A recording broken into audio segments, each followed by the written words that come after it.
नमस्ते, आप दी लल्लन टॉप की चुनाव यात्रा देख रहे हैं। इसमें आपने कई इंटरव्यूज़ देखे। हम इस समय असम में हैं। कई रिपोर्ट्स देखी होंगी। ये थोड़ी सी अलग है। वजह है कि हम चलती हुई गाड़ी के बीच में बैठे हैं और यहाँ पे हम ये इंटरव्यू कर रहे हैं। इंटरव्यू एक ख़ास शख्सियत का है इसी वजह से, क्योंकि रैली है, रैलियों के बीच में इनके पास समय कम रहता है। हम बात कर रहे हैं, हमारे साथ अंगूरलता डेका जी हैं। यहाँ से बाताद्रोवा की सीट से ये एमएलए हैं बीजेपी की, और हमारे साथ हैं। नमस्ते मैम। बहुत बहुत धन्यवाद आप लोगों को, और आशीर्वाद कीजिएगा कि हम विजय तिलक हम ही पहने। और यहाँ पे इनसे बातचीत करने की एक ये भी वजह रही कि 2016 में जब यहाँ बीजेपी की सरकार बनी, उसके बाद से कुछ एक मौक़ों पे अंगूरलता डेका जी का नाम जो है वो कई बार कई जगह चर्चा में भी आया, नेशनल न्यूज़ में भी रहा। उन पे भी बात करेंगे, विस्तार से बात करेंगे। हमारे साथ अंगूरलता जी बैठी हुई हैं। इनसे शुरुआत करते हैं बातचीत की। 2000 आपने बीजेपी ज्वाइन कब किया? 2014 के मतलब कि लास्ट में एंड के लास्ट में ही हम लोगों ने ज्वाइन की थी। और तब मतलब कि मोदी जी के पूरा वेव चल रहा था उस समय, और इतना अच्छा लग रहा था कि अरे चाय बिकने वाला, मतलब कि चाय बनाने वाला एक अगर प्रधानमंत्री बन जाए तो ऐसा उस जो मतलब कि लेवल का लोग होते हैं, तो सभी लोग का वो सपना होता है ना कि चलो यार हम भी कुछ बन सकते हैं। तो उस समय हम लोगों ने उस समय मतलब कि हमारे जितने भी असमीज आर्टिस्ट थे वो लोग मतलब कि पॉलिटिक्स में जितना मतलब कि वो लोग अच्छा नहीं लगता था, मतलब पॉलिटिक्स में जाना, ऐसा कुछ ऐसा एनवायरनमेंट यहाँ पे था। तो उस समय हम लोगों ने खूब कम लोग, मतलब कि 2 या 3 लोगों ने ही हम लोगों ने पॉलिटिक्स ज्वाइन किया था। और बहुत सारे लोगों ने मतलब कि हम लोगों को ये भी किया था कि अरे क्या करेंगे वहाँ पर जाके। लेकिन हम लोगों को मतलब कि पार्टी अच्छा लग रहा था, भारतीय जनता पार्टी अच्छा लग रहा था। तो इसीलिए हम लोगों ने ज्वाइन किया, और जिस तरीके से हम लोगों ने सोचा था उसी तरीका का ही यहाँ पे एनवायरनमेंट हम लोगों को मिला। अच्छा। तो हाँ, अभी मतलब कि बहुत अच्छा लग रहा है यहाँ पे। अगर यही ऑफर आपको उस समय कांग्रेस से मिलता तो आप दोनों में से किसे चुनती हैं और क्यों? हाँ, अब फिर से बच्चा अगर यही ऑफर उस समय आपको कांग्रेस से मिलता है कि आप पॉलिटिक्स में आए, तो आप बीजेपी और कांग्रेस में से किसको चुनती और क्या वजह रहती? नहीं, कांग्रेस को तो अगर चुनना होता तो बहुत पहले ही चुनता। लेकिन हम लोगों को वो कांग्रेस का जितने भी जब से हम लोग जानते हैं, कॉलेज में जाते हैं, मतलब कि देखते हैं, तभी से अच्छा ही नहीं लगता है। क्योंकि पहली बात तो ये है कि हम लोग बहुत साधारण परिवार से आए हुए लोग हैं। अगर अभी एक्ट्रेस बोल रहे हैं, लेकिन फिर भी मतलब कि साधारण परिवार से आए हैं, तो हम लोग के क्या चाहिए कि एक बार मतलब कि रिस्पॉन्स चाहिए। मतलब कि आपको मैं बोलूँ कि सर कैसे हो, वो अगर हाँ ठीक है मैं ठीक हूँ, यही हम लोग का बहुत बड़ी बात है। तो उस समय जितने भी उस समय की मंत्री विधायक थे, कभी हम लोग मतलब नमस्ते करते थे, उसका भी कोई रिप्लाई नहीं मिलता था, वो अच्छा नहीं लगता था हम लोगों को। और बाद में क्या हुआ कि पहला तो 5 साल मतलब कांग्रेस ने बहुत अच्छा काम किया था। बाद में जब वो 15 साल यहाँ पे रहा, तो उस समय मतलब कि ज़्यादा मतलब कि ये कंप्लेंट्स वगैरह आते रहे, हम लोगों ने भी दिया था उस समय में। मतलब कि एक जो प्रतिनिधि और जनता के बीच में जो एक दीवार सा एक खड़ा हुआ था, तो ये सब बातें मतलब कि हम लोग को पसंद नहीं आ रहे थे। तो उसी की वजह से 2016 को पहली बार असम में भारतीय जनता पार्टी की सरकार बनी, और पूरे बहुमत से मतलब। तो मैं अगर उसी समय अगर मैं सोचती कि मुझे पॉलिटिक्स ही करना है, तब तो मैं कांग्रेस में मतलब कि ज्वाइन करती। लेकिन मुझे ये सब पसंद नहीं था उस समय, और कांग्रेस को भी इतना, मैं दिल से बोल रही हूँ कि पसंद ही नहीं है उन लोग का जो जितना भी काम किया, 70 साल काम किया, जितने भी हम लोगों ने स्टडी किया, अच्छा नहीं लगा। तो मुझे भारतीय जनता पार्टी की जो लक्ष्य है, जो उद्देश्य, और यहाँ के जितने भी लोग इतना अच्छा तरीके से मतलब कि बात करते हैं, संस्कार है, तो ये मुझे ज़्यादा मतलब कि अच्छा लगता है। अच्छा, आपने अभी एक्सेसिबिलिटी की भी बात की। आपने कहा कि एक बड़ी वजह ये भी थी कि बीजेपी में एक दीवार नहीं थी लोगों के बीच में, नेताओं के बीच में। आप फिल्म इंडस्ट्री से आई पॉलिटिक्स में, और आते ही आप एमएलए भी बनी, और एक ऐसी सीट से बनी जो कि सीट का मैं अगर लोगों को गणित समझा दूं तो मतलब मुझे लगता है शायद टॉप 5 सीट्स में से एक है असम की, जो कि नंबर 1 है। मैं टॉप 5 इसलिए कह रहा हूँ क्योंकि मुझे सारी सीट्स का बिल्कुल पता नहीं, मतलब हो सकता है 2-4 हो, लेकिन नंबर 1 होगी। ये वो सीट है जिसे, जो शब्द होता है ना कांटे की टक्कर, वो इन्हीं सीट्स, ऐसी ही सीट से उपजा होगा। क्योंकि 2011 में जब जीते थे कांग्रेस के एमएलए, कितने वोट थे? तब उन कांग्रेस को मिली थी 100 नहीं, कांग्रेस को मिली थी 41,000, मतलब कि मैं लेकिन जो फर्क था जीतने का वो शायद 4,000 समथिंग था, उससे 4,500 भी कम मुझे बताया लोगों ने। 4,500 समथिंग था। अच्छा। हाँ हाँ। और दूसरी चीज़ ये है कि यहाँ पे, खैर इसकी बात आगे करते हैं, लेकिन जो एक्सेसिबिलिटी वाला मेरा सवाल था कि आप फिल्म इंडस्ट्री से आई, आमतौर पे हम लोग जब दिल्ली में रहते हैं, लोग बातचीत करते हैं, फिल्म स्टार्स आप यहाँ पे बहुत जानी पहचानी जाती हैं, यहाँ पे लोगों के बीच में आपका बेस है, तो लोग ये कहते हैं कि वो लोकसभा पहुँच जाते हैं क्योंकि लोग पहचानते हैं, लोग ये कहते हैं कि वो विधानसभा पहुंच जाते हैं क्योंकि लोग पहचानते हैं। आप जब किसी के दरवाजे पे गई तो वो पहले से अंगूर लता डेका को जानता था क्योंकि उसने उनकी फिल्में देखी थी, वो फ़ैन है, तो यूथ जो क्लास है वो तो आपका पहले से फ़ैन है, बड़े हैं वो भी जानते हैं।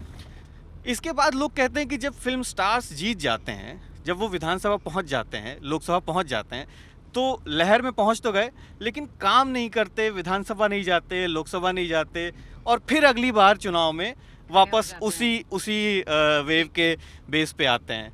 तो एक्सेसिबिलिटी के इस टॉपिक पे आप क्या कहेंगे? देखिए, मैं हमारे जो फ़िल्म इंडस्ट्री है वहाँ पे मैं, और हमारे यहाँ पे मोबाइल थिएटर हैं, आपको शायद पता होगा कि पूरे मतलब कि हमारे इंडिया में यही, असम में ही ये होता है मोबाइल थिएटर, जो पूरे 9 महीने मतलब कि हमारे गांव-गांव में ड्रामा करते हैं हम लोग। 3 दिन मतलब कि हमारे एक गांव में रहते हैं, वहाँ पे हम लोग थिएटर करते हैं। तो मैं 10 साल उस थिएटर में रही, तो पूरे असम घूमा।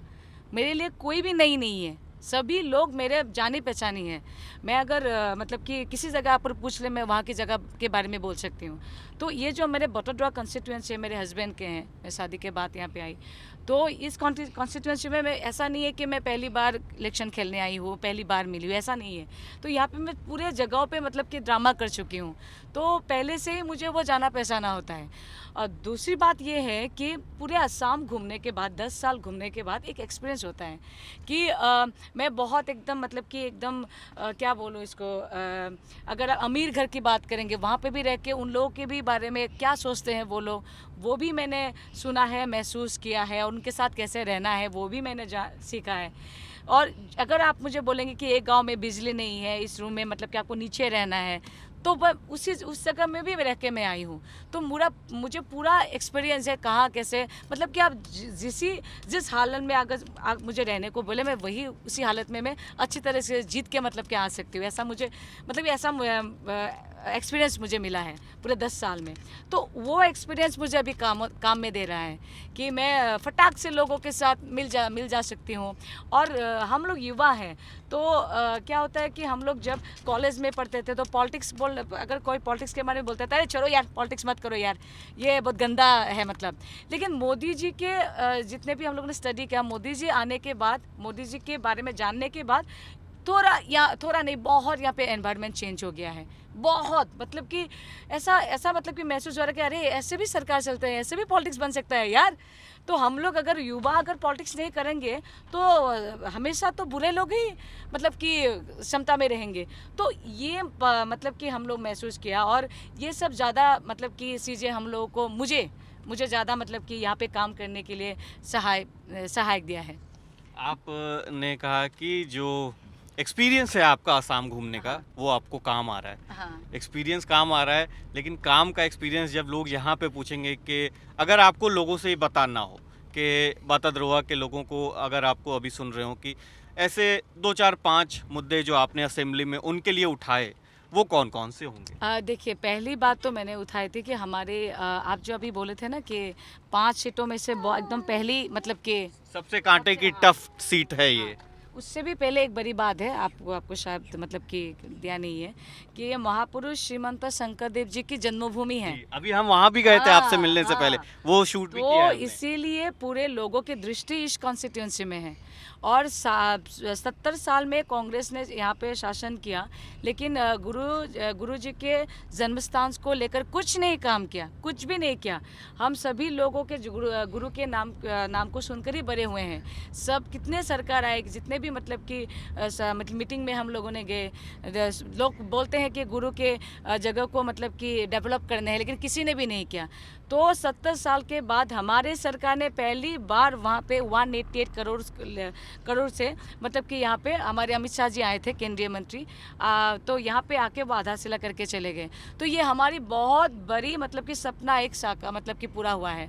तो ये मेरे बहुत बड़े सफलता है और ये मेरी केवल मेरी नहीं है, मेरे कॉन्स्टिट्यूंसी की नहीं है, पूरे असम की सफलता है और केंद्रीय हमारे राज्य सरकार की सफलता है। ये बहुत बड़ी बात है।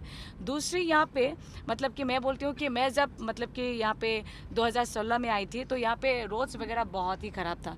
तो उसके बाद यहाँ पे रोड्स वगैरह आप देख सकते हो कि बहुत सारे हुआ है। लेकिन मैं कोई मतलब कि कैंडिडेट ऐसा बोल सकता है अरे मैंने पूरा काम किया है, मैं ऐसा नहीं बोलूँगी।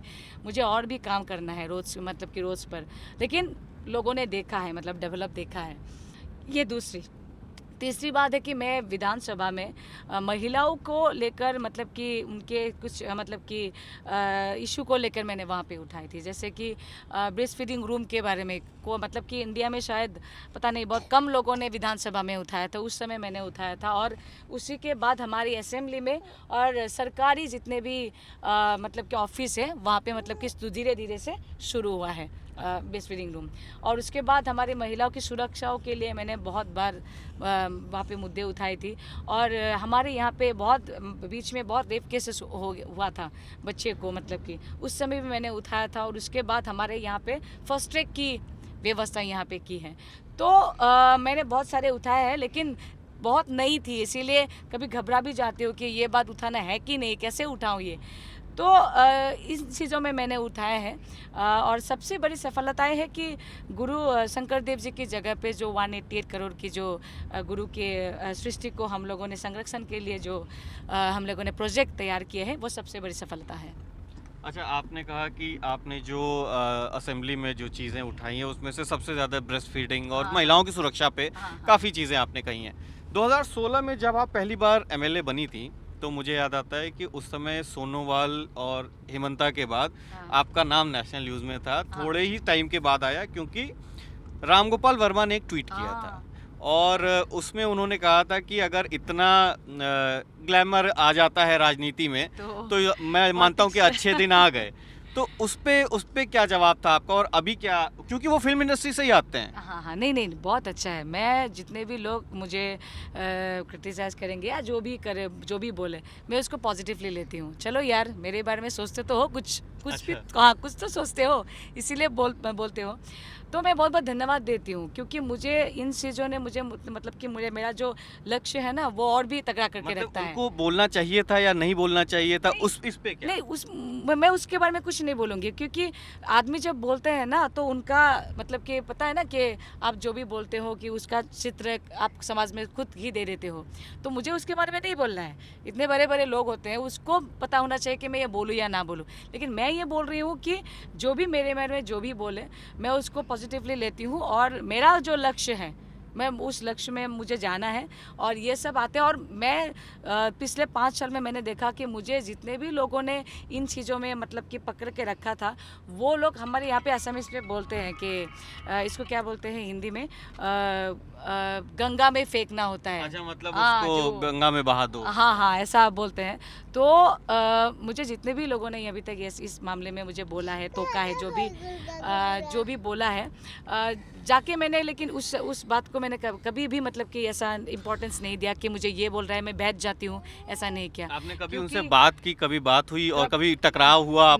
कभी आप आपस में आते टकराए और पूछा हो कि सर आपने वो ट्वीट क्यों किया था? ऐसा नहीं ऐसा मुझे कुछ नहीं बोलना भी है। और मेरा अभी तो 5 साल मुझे मेरा काम देखा, अभी तो मुझे पूरे लोग सपोर्ट करते हैं। पहले 2016 में सोचते थे लोग कि अरे चलो यार फिल्म इंडस्ट्री से आ रहे हैं काम करेंगे कि नहीं करेंगे, लिपस्टिक वगैरह लेके बैठे रहेंगे या लोगों को हाथ मिलने देगा कि नहीं देगा।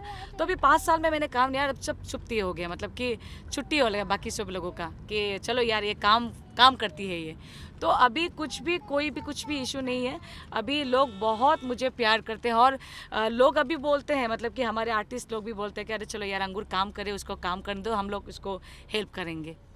अच्छा, आप कह रही हैं कि आपने पिछले 5 सालों में काम करके ये साबित कर दिया कि अंगूर काम कर सकती हैं। लेकिन आगे जो ये चुनाव है ये तो आपकी जो सीट है वो कांटे की इसलिए भी है क्योंकि माइनॉरिटी और मेजॉरिटी वाली बात है।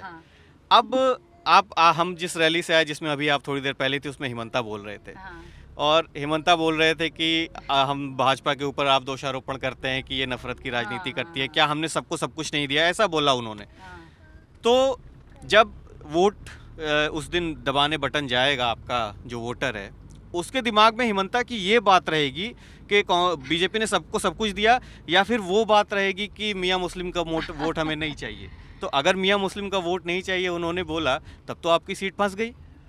नहीं नहीं, ऐसी बात नहीं है, क्योंकि गुरु के आशीर्वाद है यहाँ पे। और मुझे पता है, और यहाँ पे बतद्रोआ कॉन्स्टिट्यूंसी के लोगों को भी पता है, माइनॉरिटीज़ हो मेजॉरिटीज़ हो, सभी लोगों को पता है कि यहाँ पे सबका साथ सबका विकास हुआ है। और अभी लोग ये सोच रहे हैं, हिंदू या मुस्लिम हो, कि सरकार तो बीजेपी की ही बनेगी ना, तो यहाँ पे अगर कांग्रेस के लाएंगे तो ये 5 साल फिर पीछे हो जाएंगे ना। अभी लोग ऐसा सोच रहे हैं कि हम लोग कांग्रेस को ठीक है मतलब कि लाओ यहाँ पे, लेकिन क्या करेंगे क्या यहाँ पे। सरकार तो बीजेपी है, सेंट्रल में है, अगर स्टेट में ये बीजेपी रहेंगे तो यहाँ पे लोगों को क्योंकि इससे पहले हमारा पंचायत इलेक्शन हुआ था, तो उन लोग उस टाइम मैंने बहुत समझाए थे लोगों को कि चेन में रहना चाहिए, तभी लोगों को मतलब कि सभी सुविधाएं मिलेंगे, डायरेक्ट मिलेंगे। तो उस समय किसी लोगों ने गलत किया था, मतलब कि कांग्रेस आ गए थे, तो अभी पछता रहे वो लोग। तो इस समय वो लोग यही सोच रहे हैं कि हम लोगों को वो चेन में ही रहना है। तो वो लोग ये सोच रहे हैं कि सेंट्रल में मतलब बीजेपी है, राज्य में बीजेपी है, और यहाँ पे बीजेपी ही हमको लाना है, तभी हम लोग आगे जा सकते हैं। और रही बात हमारे जो माइनॉरिटीज़ के बारे में आप बोल रहे हैं, जहाँ पे बतद्रोआ में मेजॉरिटी है वहाँ उन लोगों का, तो यहाँ की महिलाओं अभी जितने भी महिला, जैसे उत्तर प्रदेश में हुआ था ना, नीचे नीचे मतलब कि पता ही नहीं चला लोगों को, तो यहाँ के जितने भी महिलाएं हैं सभी लोगों को मतलब कि सभी महिलाओं मतलब को आप कह रहे हैं कि अंडर करंट है। हाँ है। और मतलब कि महिलाओं को यहाँ पे ज़्यादा से ज़्यादा सुविधाएं मिली। अगर कोई आरटीआई करेंगे तो पता चल जाएगा। तो कांग्रेस बोलते हैं कि अरे बीजेपी ऐसा करते हैं वैसा करते हैं, सांप्रदायिक है, ये है वो है। सांप्रदायिक तो कांग्रेस ही बना रहा है ना बीजेपी को। बीजेपी तो सबका साथ सबका विकास कर रहा है। अभी नौकरी में देखिए, अभी हम लोग को मीटिंग में आए, वहाँ पे भी बोल रहा था कि 50% लोग तो मुसलमान लोगों को ही नौकरी मिला है यहाँ पे। जितने भी हमारे जो गैस कनेक्शन है वो तो ज़्यादा से ज़्यादा माइनॉरिटीज़ की महिलाओं को ही मिला है। तो ये सब जितने भी बातें हैं, तो ये बात अभी समझ रहे हैं, और लोगों को यही बोलना है कि हम लोगों को अभी वो चेन पे रहना है। तो मैं ये समझती हूँ कि लोग जब 27 को वोट देने जाएंगे तो यही सोचेंगे कि हम लोगों को डेवलपमेंट चाहिए, तो यही सोचेंगे। हिमंता ने जब इतना काम बतद्रोआ में हुआ था, इतना काम बाकी जगह भी हुआ है, इतनी बड़ी बड़ी रैली, मोदी शाह सबकी रैली हुई, तो फिर ये कहने की ज़रूरत क्यों पड़ी कि मियाँ मुस्लिम का वोट हमें नहीं चाहिए, हम उनके बिना भी सरकार बना लेंगे? ये कुछ गलत एक्चुअली एंगल से समझा रहा है। एक्चुअली क्या उन्होंने क्या बोला कि हमारे यहाँ पे जो गुरु शंकर देव जी की जो भूमि है ना, मतलब कि लैंड है, तो उस लैंड पे वो बोल रहे हैं कि हमारे सत्र, हमारे नामघर में अगर कोई दखल देंगे तो वो लोग हमारे परंपरा, हमारे असम के नहीं हो सकते हैं। अगर आपके मंदिर में अगर कोई अगर दखल देने जाएंगे तो आप तो ये समझोगे ना कि ये हमारे मतलब कि शुभ चिंतक नहीं है। तो हिमंता का कहने का मतलब ये था कि हमारे सत्र, हमारे नामघर, हमारे मंदिर में अगर कोई लोग मतलब कि दखल देंगे आएंगे तो उन लोगों का हम लोग का वोट नहीं चाहिए। वो तो बाहर के ही होंगे ना, क्योंकि हमारे अगर अंदर का लोग होंगे तो कभी भी मतलब कि मंदिर हो या नामघर हो या सत्र में कोई भी नहीं दखल देने आएंगे। तो उनका कहना का मतलब ये था। लेकिन मतलब कि बोलते बोलते लोगों ने ऐसा कर दिया कि अरे मियाँ मुस्लिम की वोट नहीं चाहिए, तो बहुत बड़ी गलत है। अच्छा, आप हिमंता से मिलती रहती होंगी, जाहिर सी बात है। हाँ, बातें तो करते हैं, उनसे सीखना बहुत ज़रूरी है, बहुत कुछ सीखना। उनसे कभी ये नहीं पूछा आपने कि दादा आप जो बयान देते हैं मीडिया में वो उनकी वजह से लोगों से सुनना पड़ता है, या जैसे कैंसर है वो गॉड्स जस्टिस है, इस टाइप के जो बयान जो इधर भी काफ़ी, वो आपने कभी कहा नहीं कि इस टाइप के बयान क्या हमें भी सीखने चाहिए या फिर कैसे फॉलो करना चाहिए? नहीं, ये बात हम कभी भी नहीं पूछ रहे हैं, क्योंकि दादा हिमंत दादा बहुत सोच समझ कर बात करते हैं। वो बहुत सोच समझ के बात करते हैं। वो निशाना लगाते हैं, उस निशाने में बहुत सारे जगहों पे मतलब कि गिरते हैं। तो मैं समझती हूँ कि दादा को स्टडी करना पड़ेगा। अभी जब आपने बोला ना कि मियाँ मुसलमान को वोट हमको नहीं चाहिए, उसका मतलब मैंने समझा दिया ना। तो अगर कांग्रेस अगर ये सेंटेंस अगर ऐसे ही बोल देते तो लोग तो इसी को लेकर पकड़ के रखी है ना। ये बात कोई निकाल के नहीं बोल रहा है कि अरे दादा के बोलने का एंगल ये था। तो उनका मतलब कि कहने का जो मतलब कि अर्थ होता है ना, वो थोड़ा अगर आप दिमाग लगाएंगे तो बहुत सारे मतलब कि एंगल आप लोगों को मिल जाएगा। नहीं तो देखिए, एक तो बात ये होती है कि दिमाग लगाने का, जो बात स्पष्ट बोली है उसमें दिमाग लगाने की कोई बात नहीं है। जैसे उन्होंने कहा कि कैंसर गॉड्स जस्टिस है, मतलब वो जिसको कैंसर है वो मतलब उसने कोई पाप किया है। अब हाँ। इसमें दिमाग क्या लगाया जाए, आप ही बताइए। नहीं नहीं आप देखिए, हम लोग गांव मतलब कि गांव में घूमते हैं ना, गांव में रहते हैं ना, तो कभी कभी क्या होता है गांव में हम लोग काप करते हैं ना, अरे तेरे मतलब कि तू ऐसा मतलब कि ना झूठ बोलते रहे तो तुझे मतलब कि देखेंगे भगवान, पाप में मरेगी तू, ऐसा उस बोलते वजह हैं से ना, वो कैंसर जो होता है। नहीं नहीं नहीं, वो तो एक गांव में जो बोलते हैं ना, तो लोग कभी कभी क्या होता है कि मैं भी अब जब गुवाहाटी में रहती हूँ तो अलग सा एक दिमाग रहता है, गांव में रहती हूँ तो ऐसा लगता है कि अरे यहाँ पे और कुछ मतलब कि निकाल के यहाँ पे आना चाहिए। तो यहाँ पे गांव में कुछ बोलते हैं तो कभी मीटिंग में बोल देते हैं, वो लोगों के बीच रहते हैं तो ऐसी, इसका मतलब ये नहीं है कि वो एकदम मतलब कि वही को पकड़ के रखा हुआ है। अगर पकड़ के रखा होता तो आज तक वो मुद्दा चलता रहता।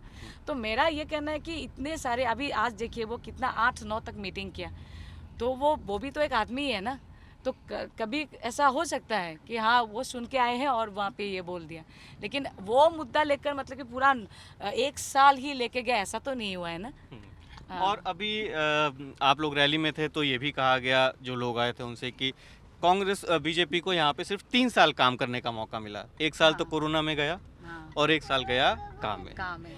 तो जो CAA NRC का मतलब यहाँ पे असम में क्या बोलते हैं, CAA को, नागरिकता संशोधन कानून को। तो CAA में जो पिछले साल जितना भयानक प्रदर्शन हुए बहुत। और जो आगजनी हुई, हम तो आए और वहाँ पे सिटिंग MLA के घर जला दिए लोगों ने, हाँ। चाबुआ की साइड में। तो उसका असर कितना रहेगा, और उसका जो सबसे ज़्यादा असर है, जो मैथमेटिक्स है, वो तो आपके बाताद्रोआ में ही देखने को मिलेगी।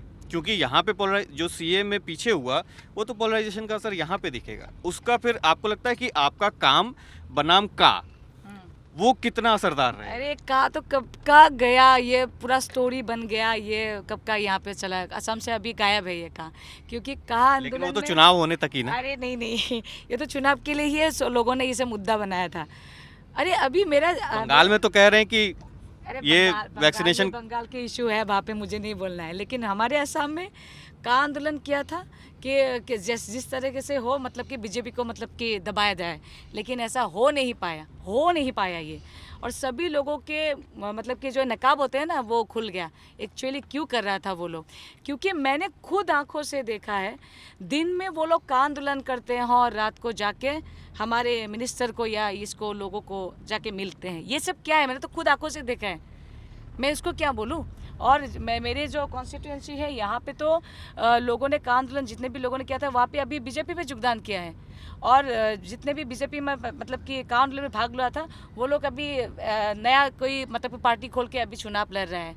तो मुझे ये बोलना है कि ये का आंदोलन यहाँ पे कुछ भी असर नहीं करेगा, कुछ भी, मतलब कि मेरा एक वोट भी नहीं मतलब कि काट सकता है वो लोग, क्योंकि 1.5 साल में लोगों को पूरा पता चल गया कि लोगों को मतलब कि मतलब अंधकार में रखा गया का आंदोलन के लेकर।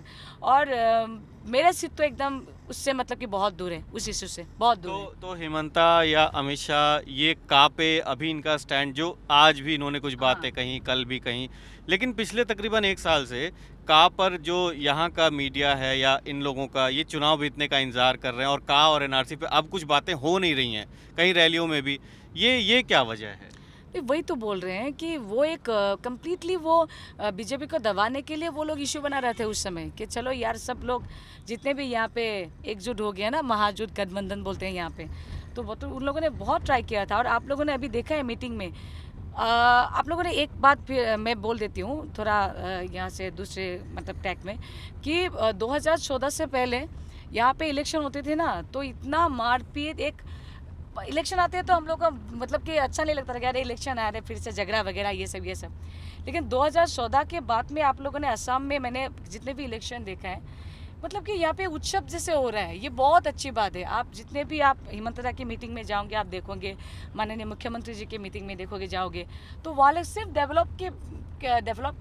डेवलपमेंट के बारे में ही बोलते हैं, कोई दूसरा इशू है ही नहीं यहाँ पे। तो मेरा यहाँ पे मानना है कि ये का आंदोलन है या जो भी हो, ये सेक्टर को लोग कब का भूल चुके हैं, आज आप मतलब कि उठा रहे हैं, लेकिन ये कब का मतलब कि यहाँ पे दब गया है। अच्छा, मानते हैं अगर आप कह रही हैं तो आपके कहने का ये है कि का कोई असर नहीं नहीं, होगा। नहीं, आपकी सीट पे पिछली बार एआईयूडीएफ ने 30-33 हज़ार वोट मिले थे, 33,000 था उन लोगों 33,000 का। वोट थे, और कांग्रेस को भी 41,000 मिला 41 और और मुझे 30 46 मिला था। 46। इस बार एआईयूडीएफ और कांग्रेस एक साथ हैं और एआईयूडीएफ ने सीट छोड़ दी है, तो एआईयूडीएफ के वो जो 33,000 वोट थे, आगे पीछे कुछ 19-20 रहे होंगे, वो और कांग्रेस मिलके, तो फिर आपका सीट बचाना कितना आपको लगता है कि अरे, संभव है? देखिए हम लोग तो नीचे रहते हैं ना, हमको पता होता है क्योंकि ये जो बतद्रवा सीट था ये पहले मतलब कि एआईयूडीएफ का ही मतलब बहुत स्ट्रांग था उन लोगों का, और उसके वजह से 2016 को उन लोगों को बहुत वोट मिला, 33,000 मिला था।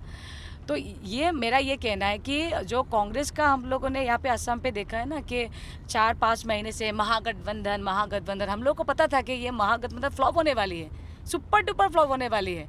तो मेरे कॉन्स्टिट्यूंसी में भी ये फ्लॉप रहा क्योंकि एआईयूडीएफ के लोग और जो कांग्रेस के लोग हैं वो नीचे उन लोगों का मतलब कि एकदम ही मतलब कि ये एक साथ नहीं रह सकते हैं वो लोग, क्योंकि कांग्रेस के टाइम में कांग्रेस के लोगों ने एआईयूडीएफ के लोगों को बहुत मतलब तकलीफ में यहाँ पे गुजरना पड़ता था एआईयूडीएफ के लोगों को, क्योंकि मैं तो तब नहीं थी, 2016 में जब चुनाव के लिए आया था यहाँ पे प्रचार के मतलब कि यहाँ पे मीटिंग कर रहे थे, तो उन लोगों ने बोला था कि जब कांग्रेस थे तो इतने माइनॉरिटी लोगों को मतलब कि यहाँ पे मार पीट करते थे, ये मतलब कि तकलीफ देते थे बहुत। तो उन लोगों का माइनॉरिटी लोगों का ये कहना कि कांग्रेस आएंगे तो हम लोग फिर दब के रहना पड़ेगा, बीजेपी है तो सुरक्षा में है, डेवलप हो रही है और पहले से बहुत मतलब कि शांति से हम लोग रह पा रहे हैं। तो मेरा ये बोलना है कि मेरे कॉन्स्टिट्यूंसी में ये जो मतलब कि अभी जो निर्दलीय खेल रहे हैं ना वो लोग मत्यूर, तो उन लोगों का भी ये बोलना है कि हमको कांग्रेस के नीचे हम लोग को नहीं रहना है। तो हम लोग अगर हम लोग करेंगे तो हम लोग ही करेंगे यहाँ पे, हम लोगों का मतलब कि ये सीट उठा के लेके जाना है, लेकिन कांग्रेस के नीचे हम लोग को नहीं रहना है। तो मेरा ये मानना है कि ये मेरे कॉन्स्टिट्यूंसी में कुछ भी असर नहीं पड़ेगा यहाँ पे। और जो अमित शाह बनाम बदरुद्दीन लगातार चल रहा है, हाँ। तो वो बदरुद्दीन असर जो इफेक्ट है, वो आपके यहाँ पे जो 30-33 हज़ार वोट पोलराइज होते हैं जो कांग्रेस, हाँ। वो जो फेंसिंग वोट्स हैं जो इधर या उधर वाले, हाँ। क्योंकि आपको माइनॉरिटी के वोट्स तो चाहिए ही चाहिए, क्योंकि चाहिए। माइनॉरिटी वोट्स यहाँ पे ज़्यादा हैं, हाँ। तो उस हिसाब से आपको लगता है कि ये जो बदरुद्दीन फैक्टर है अगर वो काम कर गया तो सीट आपकी जाएगी? देखिए ये फैक्टर मतलब कि बदरुद्दीन अजमल जो हमारे अभी बोल रहे हैं, सभी लोग बोल रहे हैं क्योंकि हाल ही में उन्होंने बोलते ही रहते हैं, लेकिन हाल ही में और फिर बोला था कि पूरा असम को मुस्लिम राज्य करना है, पूरे भारत भर को मुस्लिम राष्ट्र बनाना है।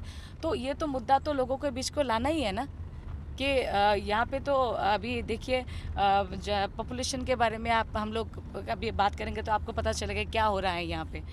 तो उस मुद्दे को लेकर स्वाभाविक तौर से एक बात तो है, मुझे हेल्प करेंगे, क्योंकि हम लोगों को यहाँ पे मुस्लिम राज्य या मुस्लिम राष्ट्र हम लोगों को नहीं चाहिए। तो वो बार बार मीटिंग्स में वही बोलते हैं, तो पूरा ये लोग एकजुट हो रहे हैं कि हम लोग ऐसे बात क्यों बोलते हैं, वो सांप्रदायिक बात क्यों वैसे बोलते हैं। तो ये मुद्दा मतलब कि मुझे हेल्प करेंगे। तो दिन का हाँ, ये फैक्टर हाँ।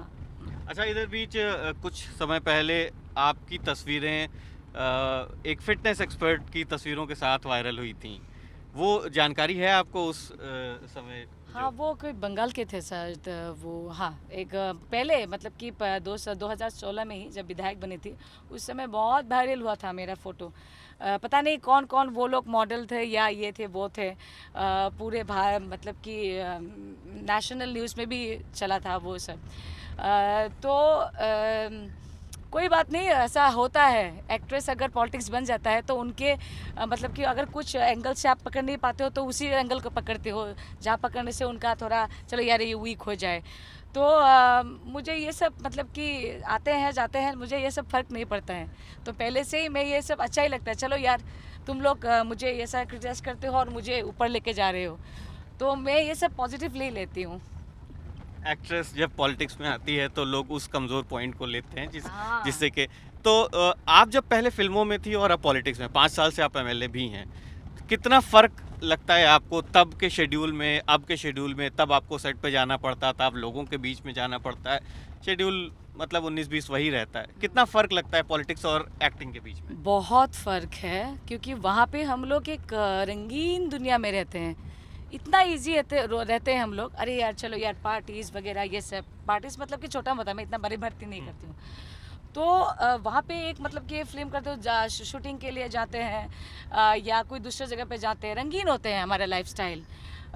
तो यहाँ पे आके पता चला कि अरे यार मतलब कि कितने काम करने को बाकी है, मतलब कि कितना डेवलप होने को बाकी है। हम लोग वहाँ पे जाते हैं तो एक गाने देखते हैं तो अरे उसी में खो जाते हैं, दुनिया भूल जाते हैं। तो यहाँ पे मुझे बहुत अच्छा लगा क्योंकि लोगों के बीच में जाके उन वो महसूस करके काम करने को एक मौका मिला। ये बहुत मेरे लिए बड़ी बात है। तो मुझे बहुत तकलीफ़ होते हैं कभी, जब कभी लोग गलतियाँ करने पर, मतलब अगर मैं भी छोटी मोटी गलती करती हूँ तो कोई लोग तो बोलेंगे ही ना। और अगर नहीं अच्छा भी काम करते हैं तो कोई विरोधी अगर बात करते तब भी बहुत पटाख से सीने में लग जाते हैं, अरे चलो यार इतने बुरे से क्यों बोल रहे हो। तो मतलब कि वो कल्चर लाइन के है ना, तो थोड़ा हम लोग क्या बोलते हैं इसको, हार्ट थोड़ा ये होता है कि चलो यार तो ज़ोर से मत बोलो, धीरे से बोलो, प्यार से बोलो, हम भी प्यार से करेंगे। तो तकलीफ़ कभी कभी होता है, लेकिन अभी मतलब कि पूरा पक्का हो गया कि मुझे काम ही करना है। और मुझे वो जो अभिनेत्री है ना, वो मैं मतलब कि अभी 5 साल में मैंने वो अभिनेत्री वाला वो जो था ना कि मैं एक एक्ट्रेस हूँ, तो वो मैंने लाने ही नहीं दिया। मैं एकदम बतरवा के ही एक प्रतिनिधि बन के यहाँ पे काम किया 5 years। और लोग मुझे पूछते हैं कि अभी फिल्म क्यों नहीं करते हो आप। तो मैं यही बोलती हूँ कि चलो यार अभी मुझे बतरवा कॉन्स्टिट्यूंसी लोगों ने मुझे काम करने के लिए भेजा है, तो अभी मैं शूटिंग करूँगी तो ये गलत लगेगा मेरे लिए। तो मुझे बहुत फ़र्क यहाँ पे दिखता है। वहाँ पे हम रंगीन मतलब कि माहौल में था, और यहाँ पे आके मुझे पूरा मतलब कि असल जो हमारी ज़िंदगी है ना, तो वो मुझे देखने को मिला और वहाँ पे काम करने का एक मुझे मौका मिला। तो ये मौका मैं छोड़ नहीं रही हूँ, पूरा मौका ले रही हूँ। अच्छा, और एक आपने भी कहा एक कि संस्कारों वाली पार्टी है और इस वजह से लोगों पे असर है, आपने महिलाओं के मुद्दे उठाए हैं। लेकिन बीजेपी ही नेशनल न्यूज़ में कुछ और वजहों से भी रहती है, जैसे इनके जो बयान हैं आपके, अभी हालिया जो उत्तराखंड में तीरथ सिंह रावत ने कहा कि जो महिलाएं रिप जींस पहनती हैं उस पर कहा उन्होंने। फिर उसके बाद दिलीप घोष कहते हैं कि बरमूडा ही पहनो अगर पाँव दिखाना है तो ये मतलब कैसे कंट्रोवर्शियल, ये थोड़ा कन्फ्लिक्टिंग नहीं लगता कि आप कह रही हैं कि यहाँ पे संस्कार और सब कुछ बिल्कुल परफेक्ट है, लेकिन उधर से जो बयान आ रहे हैं वो तो बहुत बड़े लेवल से आ रहे हैं। मैं बोल रही हूँ, ठीक है। ये बात क्या होता है, आप अगर दूसरे एंगल से देखेंगे तो आप किन किन के बारे में ऐसा बोल सकते, कितने लोगों के बारे में बोल सकते हो, 1 2 3 4 5 6 7 8, मतलब कि इस तरीके के बात करने का लोग का संख्या कितनी है और अच्छा बोलने का संख्या कितनी है। ये हम लोगों को सोचना है कि हम लोग जो बुरे बोलते हैं उसको क्यों सुने, उसको क्यों फॉलो करें, जो तो अच्छा ही मतलब बोलते आपका हैं। कहना है कि चीफ मिनिस्टर को और बीजेपी स्टेट चीफ को नहीं सुने हम? नहीं, अगर इस टाइप के अगर बात करो उसको, हाँ उसको बोलना चाहिए। मैं भी बोलूँगी, लेकिन मुझे ये बोलना है कि अगर हम लोग अगर कोई अच्छा बोल रहे हैं ना, उसको ज़रा स्प्रेड करना चाहिए। इस बात को हम लोग को जैसे समालोचना करने से उनको मतलब कि कान में सुने, उसी तरीके से उन लोगों को सुनाना पड़ेंगे। लेकिन अभी मुझे अगर बोलेंगे कि उन लोगों ने ऐसा बोला, ये बोला, तो मुझसे वो उम्मीद मत रखिए कि मैं कुछ बोल पाऊंगी। मैं यही बोलूँगी कि अच्छा वाला जो है ना, उसको ज़्यादा हम लोगों को स्प्रेड करने की जैसे ज़रूरत है। रिप्ड जींस पे खूब बवाल हुआ, पूरे हाँ। देश में लोगों ने रिप्ड जींस हाँ। ट्रेंड भी किया ट्विटर पे। ठीक। आप बच्चे को लेकर के हमारे साथ बैठी हैं, आप बिल्कुल असमी साड़ी और फुल उस परिधान में है, भारतीय परिधान में। लेकिन जो आप जब एक्टिंग में थी, आप रिप्ड जींस में बच्चे को लेके अगर बैठती, तो वही तीरथ सिंह रावत का जो बयान है वो उस पे उस स्थिति पे कैसा असर करता और अभी कैसा असर करता है? मतलब जो बच्चे जो लोग रिप्ड जींस पहन रही हैं, जो महिलाएं या जो बाहर हैं, अभी महिला सशक्तिकरण एम्पावरमेंट की तमाम बातें हो रही हैं, उस पे एक पूरे स्टेट का जो बिल्कुल हालिया बनाया इन्होंने, बिल्कुल सोच समझ के मीटिंगें हुई, उसके बाद एक चीफ मिनिस्टर को हटा के दूसरे को, तो वो कितना असर करता है कि आपकी जो ये पॉलिटिक्स है, मतलब उत्तराखंड से आया हुआ बयान आपकी असम पॉलिटिक्स पे, आपकी छवि पे, आपके विमेन एम्पावरमेंट के सवालों पे, आपके इश्यूज़ पे कितना असर डालता है? कुछ भी असर नहीं पड़ेगा यहाँ पे, क्योंकि सब स्टेटों के अपने अपने एक इशू होते हैं यहाँ पे। ऐसा इशू यहाँ पे असम पे है ही नहीं। आप लोगों ने तो घूमा है ना पूरा यहाँ पे। यहाँ सिर्फ वो डेवलपमेंट को ही लेकर ही यहाँ पे पॉलिटिक्स हो रहा है और यहाँ पे इलेक्शन चल रहा है, एक उत्सव जैसे यहाँ पे सभी लोगों को पता है। और वो किन हालात में बोला, क्या सोच के बोला, मुझे तो ये डायरेक्टली मुझे नहीं पता है। उनको पूछना पड़ेगा मुझे कि आपने ऐसा क्यों बोला, तभी मुझे पता चलेगा।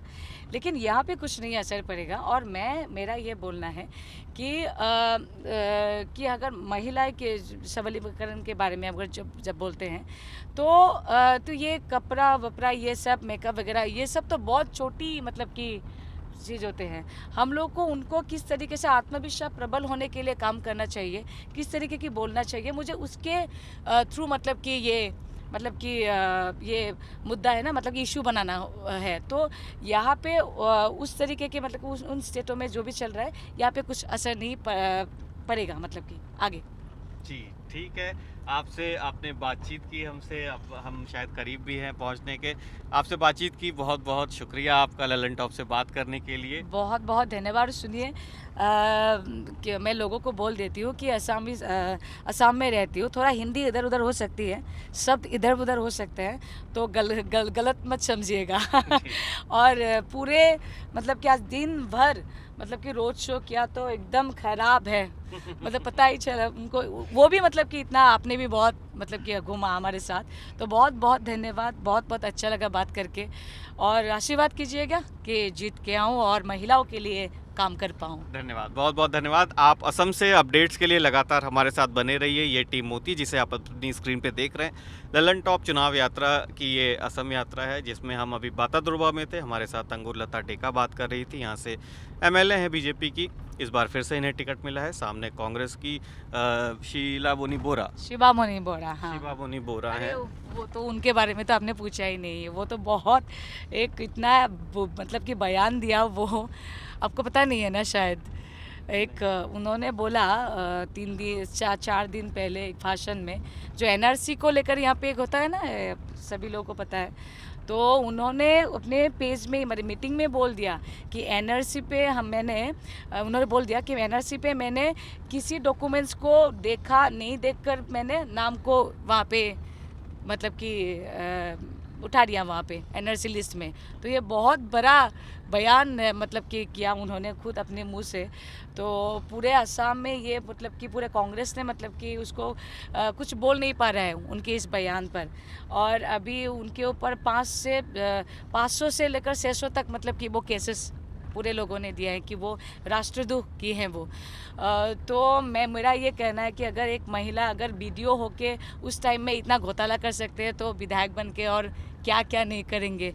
तो मेरा ये कहना है कि बीजेपी को लाइए और सच और सरकार आपको सभी लोगों को मिलेगा। तो बहुत बहुत धन्यवाद। बहुत बहुत धन्यवाद। खैर, चुनाव है, नारे, भाषण और रैलियों के का ही सम्मिश्रण है चुनाव। ये तो समय बताएगा कौन कैसे क्या कहाँ रहता है। आप हमारी ये चुनाव यात्रा देख रहे थे, हमारे साथ अपडेट्स के लिए बने रहिए। मेरा नाम सुमित है और कैमरे के पीछे मेरे साथी राशिद हैं। बहुत बहुत शुक्रिया।